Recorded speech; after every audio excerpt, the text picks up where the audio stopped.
जय हिंद दोस्तों। हम साइंस के अंतर्गत बायोलॉजी में कोशिका चैप्टर का अध्ययन कर रहे थे। इसकी एक वीडियो हम पहले ही डाल चुके हैं। उस वीडियो को आप प्ले लिस्ट में जाकर देख सकते हैं। दोस्तों, ये video ALP, RPF, SI, NTPC, technician, RRB, JEE इत्यादि एग्जामों के दृष्टिकोण से महत्वपूर्ण है। दोस्तों, सबसे पहले वीडियो को लाइक करें, दोस्तों के साथ शेयर करें और चैनल को सब्सक्राइब अवश्य करें। तो चलिए देखते हैं दोस्तों, आज का जो ये वीडियो है इसमें से जो भी परीक्षाएं होंगी ALP, RPF, SI, इन सभी में एक क्वेश्चन देखने को अवश्य मिलेगा। तो दोस्तों देखते हैं। आज हम बात करेंगे कोशिका के जो अवयव हैं उनके बारे में, कोशिका के तत्वों के बारे में हम आज बात करेंगे। कोशिका में क्या क्या होता है। तो सबसे पहले बात करते हैं हम कोशिका भित्ति। किसकी? कोशिका भित्ति की बात करते हैं हम। इसे सेल वॉल कहते हैं। क्या कहते हैं? Cell wall. सेल वॉल केवल पादप कोशिकाओं में पाई जाती है, ये जंतु कोशिका में नहीं पाई जाती। ये सेल्यूलोज की बनी होती है। इसका जो कार्य है वो सेल को निश्चित आकार प्रदान करना है। सेल को क्या? निश्चित आकार प्रदान करना इसका कार्य है। इसमें हेमीसेल्यूलोज और पेक्टिन एसिड भी होते हैं। तो क्वेश्चन आता है पेक्टिन एसिड किस में है? तो आप क्या बताएंगे? इसका आंसर है कोशिका भित्ति। आगे हम बात करेंगे कोशिका झिल्ली की। तो कोशिका झिल्ली क्या है देखते हैं। ये वसा, प्रोटीन, कार्बोहाइड्रेट्स, फास्फोलिपिड से बनी होती है। ये एक जीवित, लचीली, छिद्रयुक्त, अर्धपारगम्य, चयनात्मक एवं अत्यंत पतली झिल्ली होती है। आगे चलते हैं हम। तो इसकी खोज किसने की? इसकी खोज नगेली और क्रेमर ने 1855 में की थी। कब की थी? 1855 में। और इसे कन्फर्म किया E. ओवरटन ने। कन्फर्म किसने किया? कन्फर्म किया इसे E. ओवरटन ने। इसकी मोटाई 75 एंगस्ट्रॉन और इसमें 7 एंगस्ट्रॉन व्यास के छिद्र होते हैं। इसकी रचना के संबंध में रॉबर्टसन और शिंगर और निकोलसन ने मॉडल दिए। तो रॉबर्टसन ने यूनिट मेम्ब्रेन मॉडल दिया, शिंगर और निकोलसन ने तरल मौजिक सिद्धांत दिया। ये किससे संबंधित हैं? कोशिका झिल्ली से संबंधित हैं। इसके अगर हम कार्य की बात करें तो इसका कार्य है कोशिका को बाहरी सुरक्षा देना और पदार्थों को अंदर बाहर आने जाने में सहायता करना। ये कोशिका झिल्ली के कार्य हैं। आगे चलते हैं। आगे हम बात करेंगे तारकाय की। किसकी बात करेंगे हम? तारकाय की बात करेंगे। तो देखते हैं चलिए तारकाय के बारे में।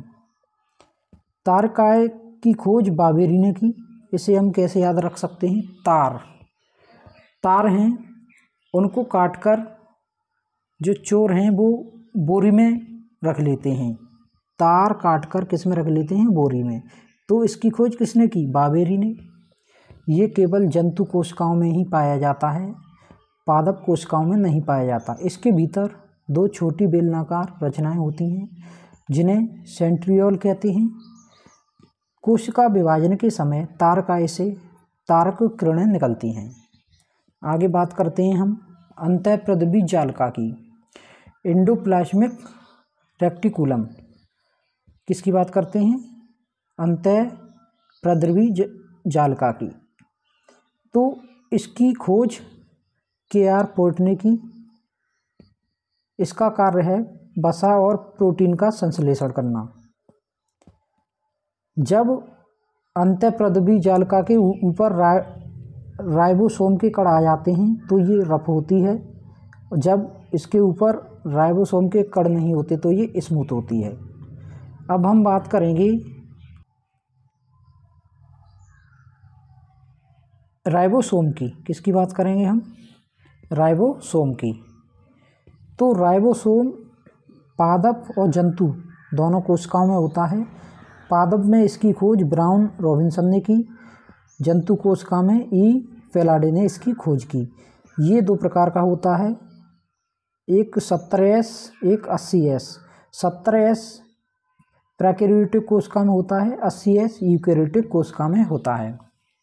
दोस्तों इसमें प्रोटीन का उत्पादन होता है, यानी कि ये प्रोटीन का उत्पादन स्थल है, इसलिए इसे प्रोटीन की फैक्ट्री कहते हैं। ये इम्पोर्टेंट क्वेश्चन है।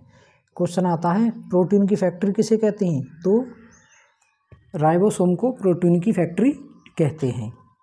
अब आगे हम बात करते हैं लाइसोसोम की। किसकी? लाइसोसोम की हम बात करेंगे। अब किसकी करेंगे? लाइसोसोम की हम बात करेंगे, लाइसोसोम की। तो इसकी खोज 1955 में क्रिश्चियन रीडोवे ने की थी। इसमें 24 प्रकार के एंजाइम होते हैं।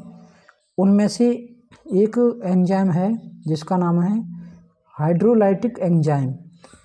ये बाहरी भक्षण और पाचन का कार्य करता है।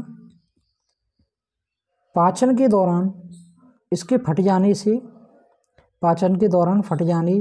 पर इसके एंजाइम कोशिका में फैलकर उसे नष्ट कर देते हैं। इस कारण इसे आत्महत्या की थैली कहते हैं। किसे? लाइसोसोम को। लासेलास, क्या? लासेलास, जब कोशिका फट जाती है, नष्ट हो जाती है, लाश बन जाती है। लाश किसकी होती है? जिसकी हत्या हो जाती है। तो लाइसोसोम आत्महत्या की थैली इसे हम कहते हैं। यह भी इम्पोर्टेंट क्वेश्चन है। राइबोसोम को क्या कहते हैं हम? राइबोसोम को कहते हैं हम प्रोटीन की फैक्ट्री, और लाइसोसोम को कहते हैं हम आत्महत्या की थैली। मैं आशा करता हूँ आप इसे समझ पाए होंगे। आगे बात करेंगे हम। अब हम बात करते हैं माइटोकॉन्ड्रिया की। किसकी बात करते हैं हम? माइटोकॉन्ड्रिया की। तो इसे सबसे पहले 1850 में रेखित पेशी कोशिका में कॉलिकर ने देखा था। किसने देखा? कॉलिकर ने। इससे बायोप्लास्ट अल्टमैन ने कहा इसका नाम माइटोकॉन्ड्रिया किसने रखा? तो वो रखा था वेंडा ने। किसने रखा? वेंडा ने रखा था। इसकी कोशिका में संख्या 500 से लेकर 2000 तक होती है। कोशिकीय श्वसन का सक्रिय स्थल है ये। क्या? माइटोकॉन्ड्रिया। इसी कारण इसे power house of the cell कहते हैं। ये भी इम्पोर्टेंट क्वेश्चन है। Power house of the cell किसे कहते हैं? माइटोकॉन्ड्रिया को कहते हैं। इसमें उंगली नुमा एक आकृति होती है। किसमें? माइटोकॉन्ड्रिया में, जिसे क्रस्टी कहा जाता है। क्या कहा जाता है? क्रस्टी। अब हम बात करेंगे लवक, प्लास्टिड की। तो लवक दोस्तों केवल पादप कोशिकाओं में पाया जाता है, जंतु कोशिकाओं में नहीं पाया जाता। ये होता है 3 प्रकार का। एक हरित लवक क्लोरोप्लास्ट, एक वर्णी लवक, तीसरा होता है अवर्णी लवक।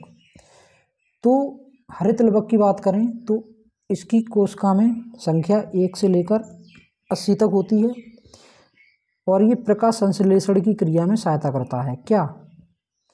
हरित लवक किस में सहायता करता है? प्रकाश संश्लेषण की क्रिया में सहायता करता है। इसे कोशिका का रसोई घर कहते हैं, क्योंकि ये प्रकाश संश्लेषण की क्रिया में सहायता करता है इसे, इसलिए कोशिका का रसोई घर कहते हैं। हरित लवक के अंदर एक पदार्थ होता है जिसे पर्णहरित यानी क्लोरोफिल कहते हैं। क्लोरोफिल यानी पर्णहरित के केंद्र में मैग्नीशियम होता है। क्लोरोफिल यानी पर्णहरित का कलर हरा होता है और इसके केंद्र में मैग्नीशियम होता है। पर्णहरित के अतिरिक्त हरित लवक में आपका कैरोटीन और ज़ैंथोफिल भी होता है। इसमें उल्टी तस्तरियों जैसी एक रचना होती है। किसमें? हरित लवक में, जिसे हम थाइलाकॉइड के नाम से जानते हैं। थाइलाकोइड के समूह को ग्रेनम कहते हैं। तो ग्रेनम किसे कहते हैं? थाइलाकोइड के समूह को ग्रेनम कहते हैं। दोस्तों अब हम बात करेंगे वर्णी लवक की। तो इसमें हरे रंग के अतिरिक्त हरा रंग नहीं होता है और बाकी सभी रंग होते हैं।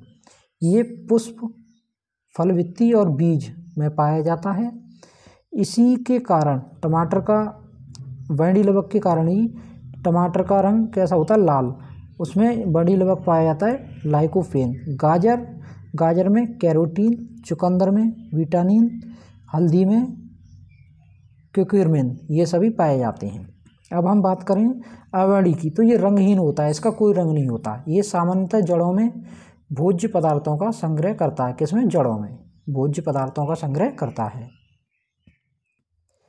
आगे चलते हैं। आगे हम बात करेंगे, अब किसकी बात करेंगे आगे हम?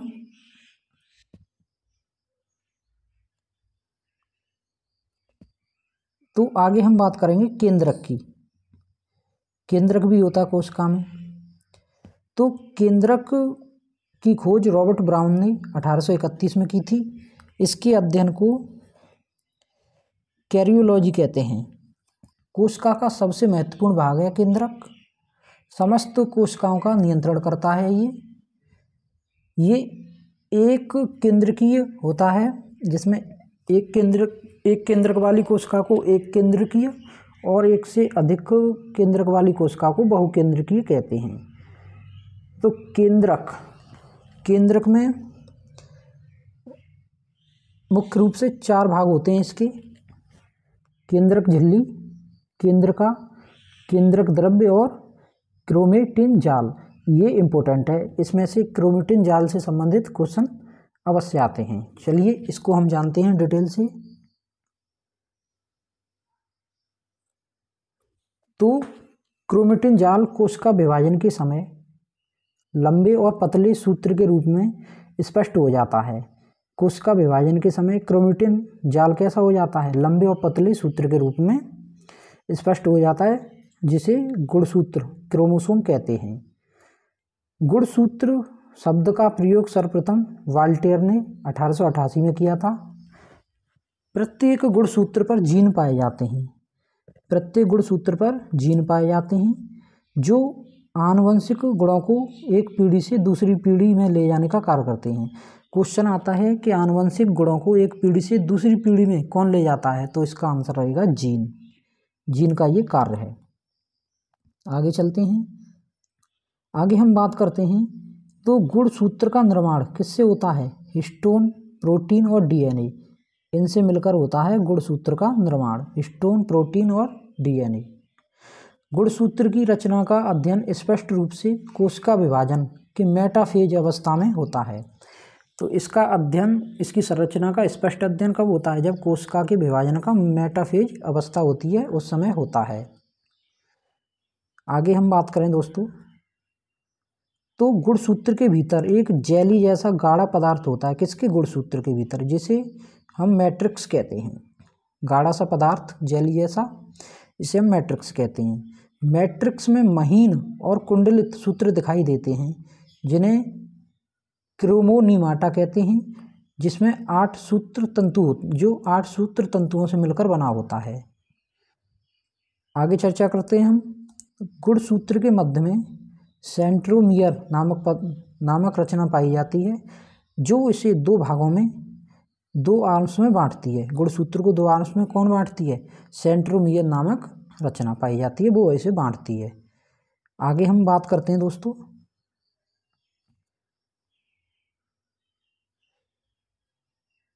तो प्रत्येक जीव में गुणसूत्रों की जो संख्या है वो निश्चित होती है। हम यहाँ पे बात करेंगे मनुष्य, होमो सैपियंस। इसमें 46 गुणसूत्र होते हैं। 2 पेयर होते हैं 23-23 के। एक पेयर में 23, दूसरे में 23, तो 2 पेयर होते हैं 23-23 के।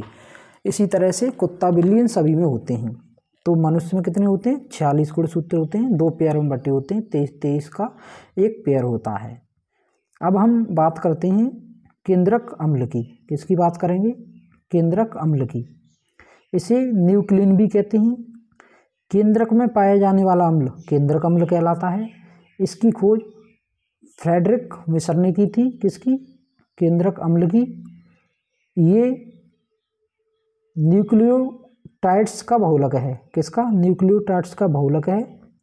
न्यूक्लियोटाइड्स में 3 पदार्थ पाए जाते हैं, फास्फोरिक अम्ल, पेंटोज शर्करा और नाइट्रोजन युक्त क्षार।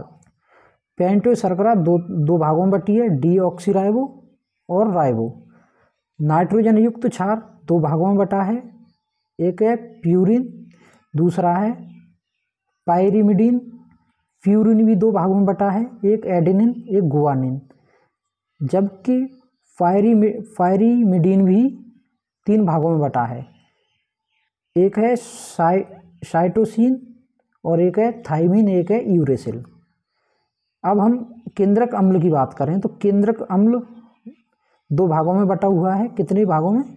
2 भागों में बटा हुआ है। ये कौन कौन से, ये हम देखते हैं।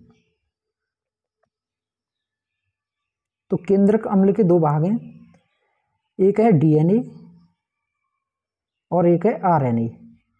डीएनए की full form deoxyribo nucleic acid, RNA ribo nucleic acid. DNA केंद्रक, लवक और माइटोकॉन्ड्रिया इन तीनों में पाया जाता है। आरएनए केंद्रक और लवक में ही पाया जाता है। डीएनए आनुवंशिक पदार्थ है और इसका कोई प्रकार नहीं होता, जबकि आरएनए कुछ वर्षेस में ही क्या है? आनुवंशिक पदार्थ है। इसके 3 भाग हैं, एमआरएनए यानी कि मैसेंजर आरएनए, दूसरा आरआरएनए रोबोसोमल आरएनए और एक ट्रांसफर टीआरएनए ट्रांसफर आरएनए है। इसके 3 भाग हैं, जबकि डीएनए का एक भी भाग नहीं है। आरएनए के 3 भाग हैं।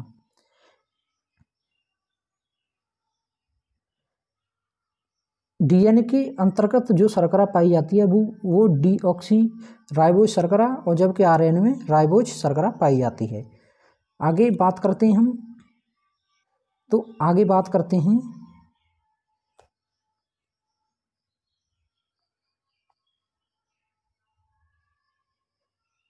जो डीएनए है।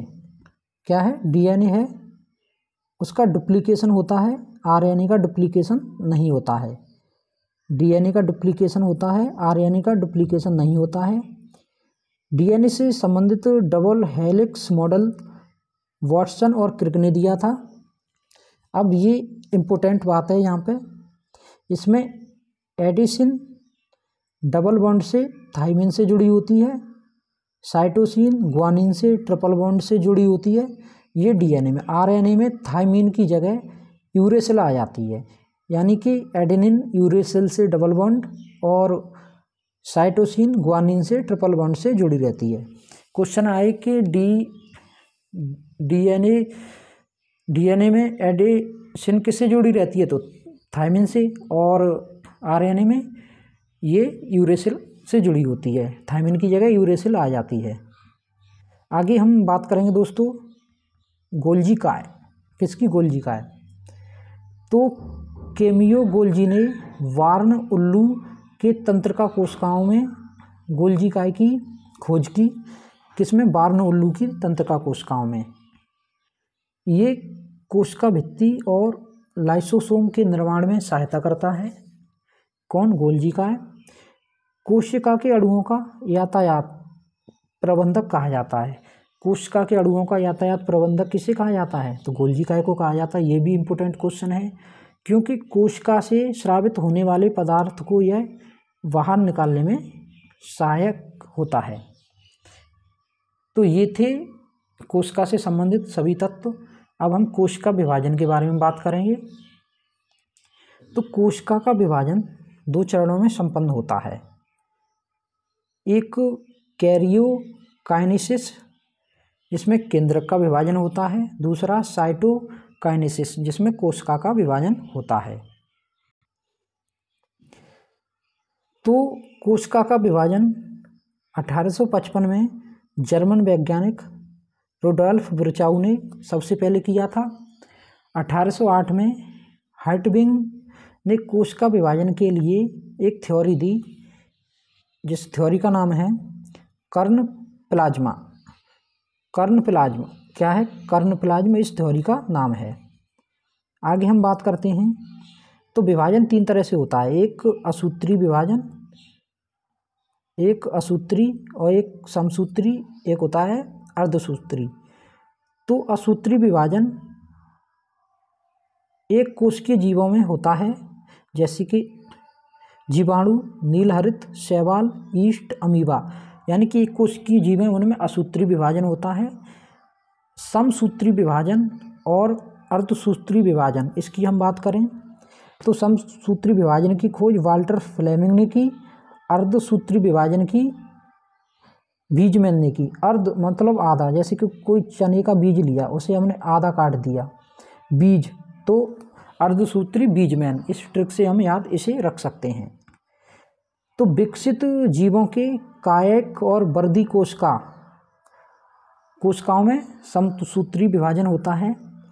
एक कोशिका का विभाजन एक ही बार होता है, यानी कि कोई कोशिका है उसका विभाजन एक बार ही होगा, किसमें? समसूत्री में एक बार ही विभाजन होता है। कोशिका से 2 नए कोशिका बनते हैं। एक कोशिका के विभाजन से एक बार विभाजन होता है और 2 नए कोशिका बनते हैं।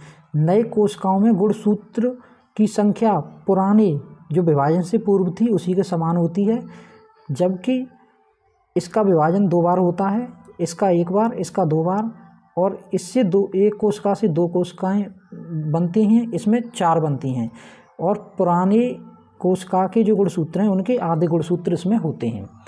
तो दोस्तों आज हमने कोशिका के सभी तत्वों और कोशिका के विभाजन के बारे में जाना, और कोशिका से संबंधित एक वीडियो हम पहले ही डाल चुके हैं, आप उसे प्लेलिस्ट में जाकर देख सकते हैं। कोशिका से संबंधित एक भी क्वेश्चन यहाँ से बाहर नहीं आएगा। दोस्तों वीडियो को लाइक करें, दोस्तों के साथ शेयर करें, चैनल को सब्सक्राइब अवश्य करें। थैंक यू दोस्तों।